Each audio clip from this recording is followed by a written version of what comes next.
Hello and welcome to Estella's Intuitive Chamber. Today I will be trying to dissect Amber Heard's chart. The reason being is because I have accidentally come across an article about her. Apparently, she is now living in Spain with her daughter and her partner. She has changed her name. She's trying to run away from the press. She's trying to basically build a new life, which is like fair enough considering everything that happened. She's a she used to be a famous American actress. She still is in a way. And, obviously you will know her for her famous historical trial that went wrong for her. The defamation, there was like I can't remember what the official charge was in the beginning, but I know that Johnny Depp, her ex, sued her for defamation in the end.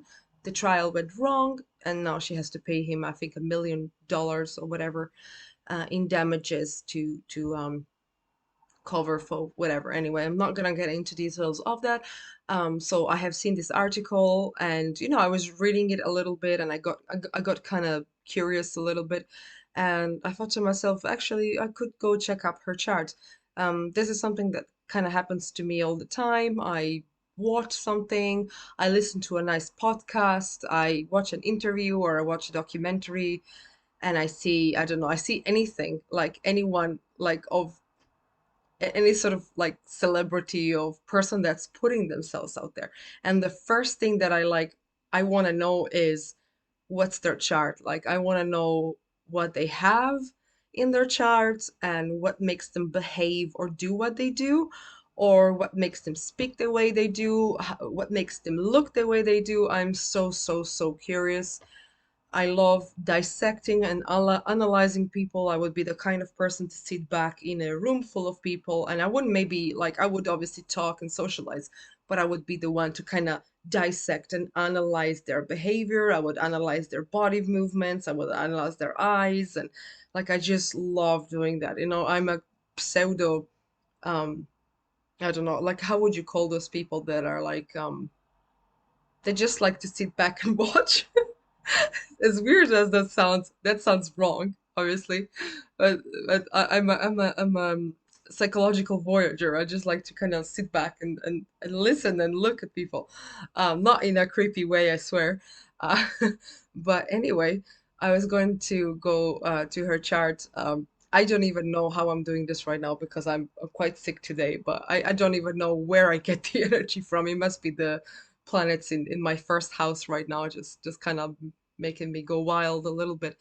Anyway, to get to the point, something I struggle with is I looked up her chart, obviously, because I was curious, and the first thing I thought I found was obviously her chart is something I was looking for, and I could not see a rising sign. Unfortunately, I have tried many different web pages, and unfortunately, I could not see her rising sign. Fair enough, but I will try to kind of be a bit bold, as usually I'm bold, and I'll try to analyze her chart a little bit because I saw a few aspects that are very interesting. They are very scandalous. They're very dramatic, but at the same time, she has some lovely aspects too, which is something I'm going to get through in a minute. So the first thing that I want to point out about her chart, and let me open something that it's not too blinding for my eyes right now. Okay, so we have, first of all, she's a Taurus. Um, a Taurus, her north node is conjunct the sun. Venus is in Taurus, Mercury is in Aries, Mars is in Capricorn. I first start with the fast moving planets because they're the most important in building a personality. Her moon is in Libra. I think here, first of all, the sun being in Taurus, she's very ambitious. She's oriented on success, on her ambitions. She's obviously oriented on her beauty because of the moon in Libra. I find women with moon in Libra extremely charming. They are very, very feminine. They're very eye-catching. They're like exhilarating in a way. They are very not only feminine, they're very outspoken. They're very, Libras are they're very nice. They're very lovely to deal with. They're very just generally their appearance kind of like it's very eye-catching. It's very feminine and very well groomed, and this is her emotional side. She is extremely charming, and she can be very nice, and probably the way she talks, it's very very soothing, and the way she expresses her emotions, she expresses them in a very feminine, balanced, very very outspoken way, something that obviously attracts the masculine. Masculinity goes crazy over a very feminine woman. Of course, we can witness that everywhere. So her emotional side, her moon is presentable in this very refined way, very feminine way. Now making an I don't think it makes an opposition. Let me have a look. No, it doesn't make an opposition to the sun. Oh, well, obviously it wouldn't, because the sun is only at the um, it's at the second degree of Taurus. Now, the second degree is the degree of Taurus again. So, by that, I would say she's extremely materialistic. She loves the money. She loves the fame. The sun is conjunct the North Node. So herself, her ego is um, something that she because the North Node is presenting our karma, our soul path. So in this life, she is supposed to present herself to the world, but her presentation, her very high focus on self is obviously there to make her earn money. I think she very much loves the money. She loves good stuff. She loves expensive stuff. She loves expensive food.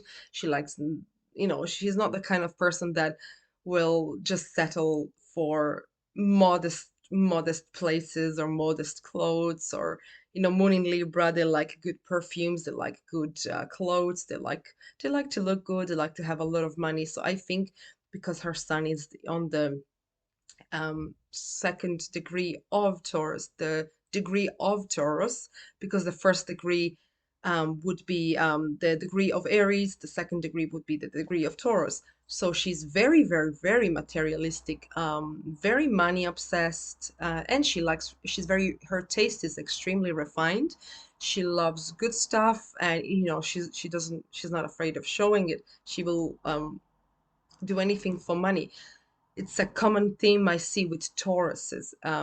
They will go lengths to get that money. Obviously, they're very hardworking, they're very ambitious, all that stands, but they cannot stand not having that money, and they will do anything for power. They're very power hungry. They love power. They love good stuff. They like to have a good house. They like to have a lot of money. They can because they're hedonists. They need a lot of money to be able to spend that money on a lot of different things, great food, lobsters, great cocktails, great perfumes, great shirts, designer clothes. Like they need that. I mean, if we thought Leos were extravagant, I think Taurus are more extravagant because they enjoy the temporal, the material so much. They need to have the money to be able to pay for all of that because all of that is fucking expensive, you know? So that tells about her core, like herself. She is marked by a sun in Taurus in conjunction to the North Node, and she's got Moon in Libra, a very refined, feminine, but as well as very materialistic woman. And obviously, the North Node being also in Taurus, and I think the North Node at this stage is on, well, actually, it's on the 29th degree of Aries. It's something I commonly see about celebrities. I swear to God, every single celebrity chart I pull up, here's the 29th degree or the null degree of a sign. It's literally it's crazy how common this is between very successful and very rich people as well. They just have these critical degrees. They're very significant degrees. In this case, the North Node is in Aries, and it's in conjunction with the Sun in Taurus. So again, critical degrees, the very beginning of a sign, very much indicates that she was born, her destiny is um, to play this persona out. To, it gives a lot of good opportunities. It gives a lot of achievement, personal, because the sun is ego, so personal achievement. So she was born, hey, she was destined to rise to fame. She really was. We can clearly see that the 29th degree is a very, very critical degree for those sorts of things. So we can see that she was born, her destiny was to rise to fame. This is very much obvious with this aspect. But let's not forget, um, I'm going to give in my perspective of how I sat back and I analyze people, because I love dissecting and analyzing people. Um, Looking at charts of people that had the North Node in conjunction with the Moon, or they had the North Node in conjunction to the Sun, for example. There's always, like, as much as they are notorious because their life path is very, they become very notorious, but they also can cause a lot of a lot of controversy. The North Node, as much as, like, it gives you this, like, destiny, but if you're not using it correctly, you can damage your reputation. You can be seen as someone who is, like, has a bad reputation, or your reputation is a bit shaky, in that way. And I also want to point out her persona is in opposition to Pluto in Scorpio. Now, Pluto in Scorpio is extremely deep and transformative. She definitely is an eye-catching woman. She has probably a very deep sexual magnetism about her, and she just catches the eye of people. And sometimes where with the North Node, it's she was born to be this icon back in the days where her fame was very high, very eye-catching woman, very magnetic, and very, I believe she must be deeply sexual. But the North Node sometimes causes a little bit, as I said, controversy. The North Node causes a little bit of, like, it's a very karmic lunar node. So anything that touches, if it touches, like, the moon, or it touches the sun, you can kind of see that it causes some sort of karmic baggage to it. So probably in her past life, something similar happened. She rose to fame, that she damaged her reputation the same way that happened right now, and that will probably continue happening until her soul kind of learns not to rise to fame only to damage your reputation again. Even though, to be fair, like, anything can really damage your reputation today. I mean, all you have to do is just get drunk one day and say something stupid, and someone is out there recording you because they have nothing better to do, and then suddenly they use it against you. I mean, it's like anything is possible. So I can kind of get that being a celebrity puts you under the lenses, but at the same time, it is something that she was karmically born with, this rise to fame, and this damage of reputation, or this big, big, big controversy. So it's something, the North Node, something you are remembered for, whether good or bad. You like, you probably don't see it coming. So at the same time, looking here, I can see. Oh, let's see. Right, the Venus is in Taurus as well on the 28th degree, and it's in conjunction to Black Moon Lilith. And as I said in one of my previous videos, Black Moon Lilith is the primal, the dark feminine. It's almost like the demon lady. She is unpredictable. She's rebellious. She is. I think this woman is very, very, very sexual. Probably she's, and I wouldn't even say, like, as sexual as she is in love with material stuff. She is in love with primal stuff, deep, dark primal stuff. She's in love um with hedonism. She's a pure hedonist. That cannot be more hedonist than this. And she very much loves material comfort and sexual pleasure. That's for sure. But I mean, who doesn't like, okay, well, you can, I'm not gonna go into that, but who doesn't love sexual pleasure? You know, it's sacred, pure magic is, you know, how will I say this? It's like, it's magic. You know, it was used by people in ancient people. They used the sexual energy to achieve things, or even nowadays it's used to achieve things. It's used to transcend. You know, sexual energy is very sacred and very special, hence why we really need to be careful who we exchange this energy with, because of this energy being so powerful. Now in her case, extremely hedonist, extremely you know, too, like, I would almost say too down to earth, you know, very primal. That's the dark feminine. Black Moon Lilith, she also causes controversy because of her hedonism. You know, she will seduce men. You know, the story of Lilith. I mean, I'm sure you're aware of, you know, she will seduce you, she will fool you. She will use you for sex, or she will use you for money. In this case, Venus in Taurus, you know, I've known a few Venus in Taurus and Venus in Capricorns. They're in love with the money. They like successful partners, someone who is known, someone who's going to provide them with that comfort, with that food. They're also extremely loyal. But in this case, it's in conjunctions to Black Moon Lilith. So there is there is something very, very deep and dark that we can see in her sexuality. We can see that she has dated both men and women. There's a lot of fetishism probably going on there. I would dare to say with Black Moon Lilith, it's I've known I've known someone with Venus conjunct Black Moon Lilith. There was fetishes, ups and downs, you know, name it. You know, it was quite intense. You know, but it was in the sign of Leo, so it was displayed a bit differently. You know, but in this case, deep dark materialism and hedonism, and something very very pronounced in her chart. So once again, the Venus is in Taurus on the 25th degree. The 25th degree, oh my God, the 25th degree is the degree of, oh my God, I have to think about this. The degree of Aries.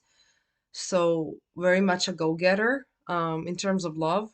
She she probably is you know, because it has the energy of an Aries as well, of a Venus in Aries being on the Aries degree. So she's a go-getter, she's a hunter, she hunts hunts their partners down. But something interesting, that Black Moon Lilith is on, I think I wrote it down, 28th degree, the degree of Cancer. So it's very much you know, at the same time she likes marriage, she likes to be married. With Moon in Libra, I often see them because Libra is traditionally connected to the seventh house, the house of marriage and partnership.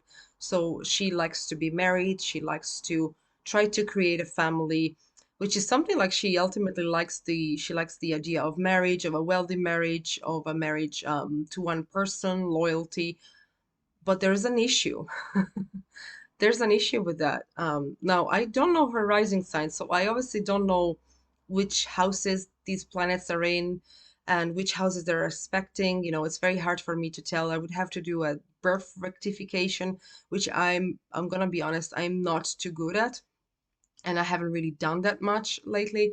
But so you know, I would leave that to someone else's expertise. But what I know for sure is that I see a lot of ego. There is a lot of ego. You know, she comes across as very charming, very outspoken and refined, but there's the big ego. With the big ego comes the Mercury in Aries, and it's on the degree of Virgo. So I would say she is very critical of her partners. It's in opposition to the moon. So there is obviously her very charming and refined nature is opposed to her talking. You know, she must swear. She probably swears like a truck driver. You know, I've seen people with Mercury in Aries, you know, they're very bold. You know, they will tell you how they feel, they will curse at you, they will tell you to fuck off. You know, they're very they can swear like truck drivers. I swear, these people, like, I've seen them before with Mercury in Aries. I mean, that entertains me because I'm an Aries rising, and well, I have Mars in Gemini. I can swear as well. Like I swear a lot actually when I'm really angry. But with them, it's an opposition to how she comes across as this very nurturing, very, very refined, very feminine person. Then she's got this like very hot-headed Mercury in Aries that can be, first of all, very bold. It's very good for acting because she can just express her emotions very openly. But the issue comes from Mercury being in square to Mars and Neptune in Capricorn. You know, there's no doubt that she was born to succeed. Obviously, she's got all the right positions for her to succeed. The issue comes with the Mars in Capricorn. Especially for women, they're very money driven, they're very career driven, they're very successful. They want to succeed, they want to have a lot of money. They're very, very ambitious. They're workaholics ultimately. Her desire, her energy that she puts into that work is in square to her mind. So that means that perhaps it causes a lot of stress, it causes a lot of frustration, it causes a lot of conflict. And it's also Mercury is in square to Neptune in Capricorn. So that kind of tells me that in a way she likes to say stuff that with Mercury square Neptune, first of all, from my own experience, I found these individuals to be extremely paranoid. They get into their heads a lot and they fantasize about things that just aren't there or didn't happen, or they're forgetful. For example, I mean, I have Sun opposition to Neptune. I can be a bit airheaded, like sometimes, obviously, and I can misunderstand a lot of stuff. I can be a bit like, ooh, whoopsie doopsie, like, oh, kind of fallen from Mars, like someone tells me something, I'm like, oh shit, oh, where was my head? Like, was in the clouds. I was like floating somewhere, thinking about, I don't know, thinking about what I'm gonna eat, and like we can be quite forgetful and be airheaded. But at the same time, Mercury in square to Neptune, this is a conflict here because she can be a bit either too forgetful, or she can be a little bit forgetful on purpose, or have this like selective amnesia, or she can like with them. I have personally I came across an individual with Mercury square Neptune. Mercury was in Libra, so this individual was a pathological liar.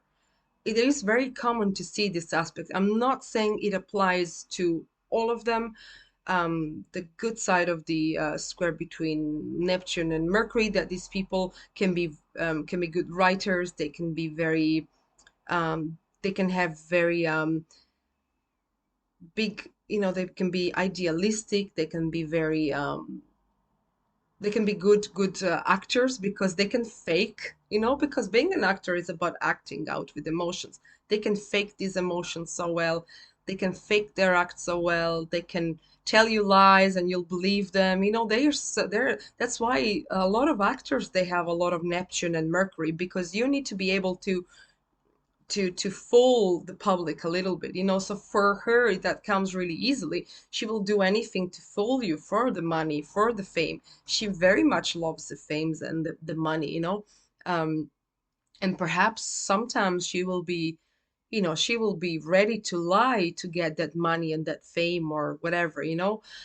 There's no doubt in my mind that she can be very hot-headed. She can be quite argumentative with Mercury square Mars. If she doesn't get her way, and she's very dominant, she wants to have her way. She wants to speak her mind. She can be very bold. She can curse like a truck driver.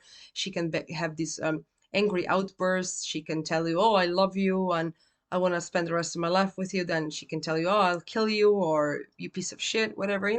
It can be very, very unpleasant to deal with this energy.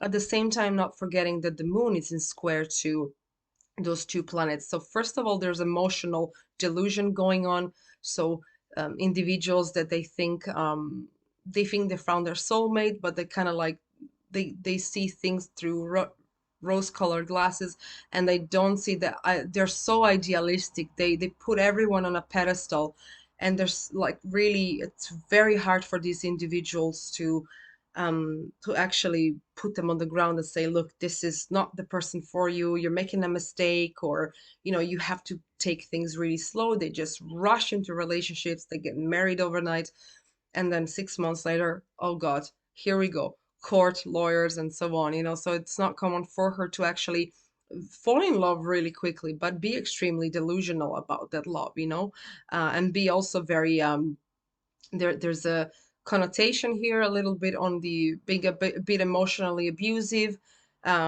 or if not that, having partners that are very emotionally abusive. I mean, I'm not gonna say I have had a look at Johnny Depp natal chart, and while there's a lot of great stuff, as with Amber Heard, there's also a tendency to be physically aggressive, and there's a strong tendency for addiction, substance abuse. I mean, this is very, very this is something very defined in both of their charts. She is not free of that as well. Can be some substance abuse there going on. I would more likely say maybe muscle relaxants, the likes of Valium or Xanax, or stuff like that. Mostly Valium, something that kind of like has to calm her down, because she can get very, very angry very quickly. It's very easy for her it's very easy to anger her. But then at the same time, we have Jupiter in Pisces, and it's such a nice trine to Pluto in Scorpio. So she has, in a way, like depth of character, a very intense character. So Jupiter is on the 13th degree. The 13th degree is the degree of Aries. There's also acting is very creative. It's almost like art. Acting definitely is almost like art. So she has a very creative, artistic tendency here. In this case, because Neptune and Mars are no, and sorry, yeah, actually Neptune and Mars, I got distracted there for a moment, are in Capricorn. So obviously she wanted to be very successful. She became very successful. There's a reason why she rose to fame. But this is a person that's very money focused, very ambitious, very magnetic, very charming. But you know I would blame the North Node and Black Moon Lilith for ruining her reputation. And also I can see a tendency to lie, or to hide the truth, or to try to mask the truth, because of, not that I wouldn't say she necessarily wants to lie, but she doesn't see truth from fiction. That is the problem with these individuals. They just don't see that what they're saying is a perhaps fabrication or misunderstanding. They genuinely believe that this is what they see and this is what they feel, even though it might not represent the realms of reality, unfortunately. But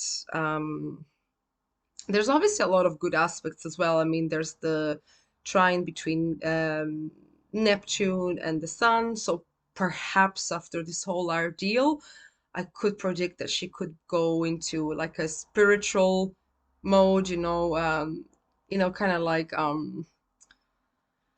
there is obviously there's a lot of abuse as well that comes from the masculinity. She was probably hurt by her father, perhaps, so there's like a father wound going on, and she kept attracting like abusive relationships throughout her whole life.